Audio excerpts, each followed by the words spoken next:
بسم اللہ الرحمن الرحیم۔ یہ محترم ناصر سوار صاحب ہیں فرام سعودی عربیہ۔ انہوں نے ایک سوال پوچھا ہے کہ جو آدمی خطرہ نہ کروائے یا ایک غیر مسلم سن بلوغت کے بعد بڑی عمر میں اسلام قبول کرتا ہے تو وہ اگر خطرہ نہیں کرواتا تو شریعت محمدیہ میں اس کی کیا سزا ہے اور شریعت محمدیہ کیا کہتی ہے؟ دیکھیے، اس کا جواب یہ ہے کہ خطرہ کروانا یہ احناف کے ہاں سنت مؤکدہ ہے، اور امام شافعی رحمۃ اللہ علیہ کے نزدیک یہ واجب ہے۔ نبی اکرم صلی اللہ علیہ وسلم نے حضرت حسن اور حضرت حسین رضی اللہ تعالی عنہما کا ختنہ کروایا۔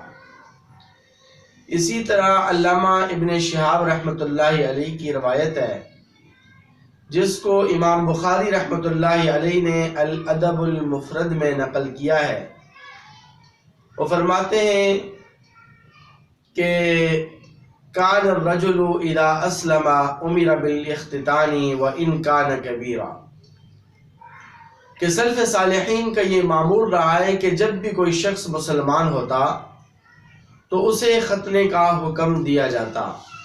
اگرچہ وہ عمر میں بڑا ہو اور سن بلوغت کو پہنچ چکا ہو۔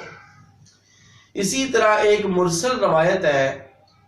اس کے الفاظ یہ ہیں کہ اذا اسلم فلیختتن وان کان کبیرا، کہ جب بھی کوئی شخص مسلمان ہو جائے تو اسے فوراً ختنے کا حکم دیا جائے اور اسے ختنہ کروانا چاہیے۔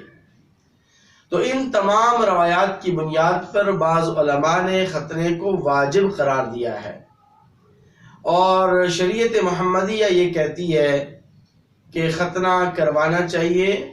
اور ختنہ کروانا یہ سنت مؤکدہ ہے، اور نہ کروانے والا سخت گناہگار ہے۔ امام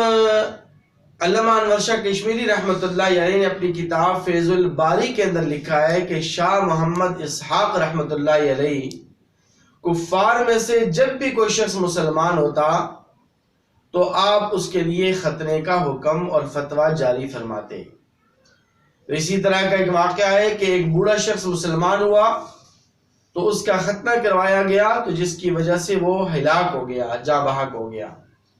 تو علامہ انور شاہ کشمیری رحمۃ اللہ علیہ فرماتے ہیں کہ میں اس معاملے میں وسعت اور گنجائش سے کام لیتا ہوں،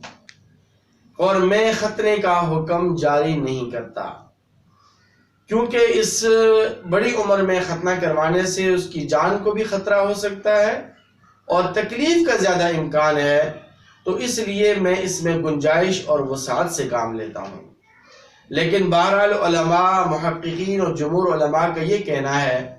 کہ ختنہ کروانا چاہیے اگر طبیب، حکیم، ڈاکٹر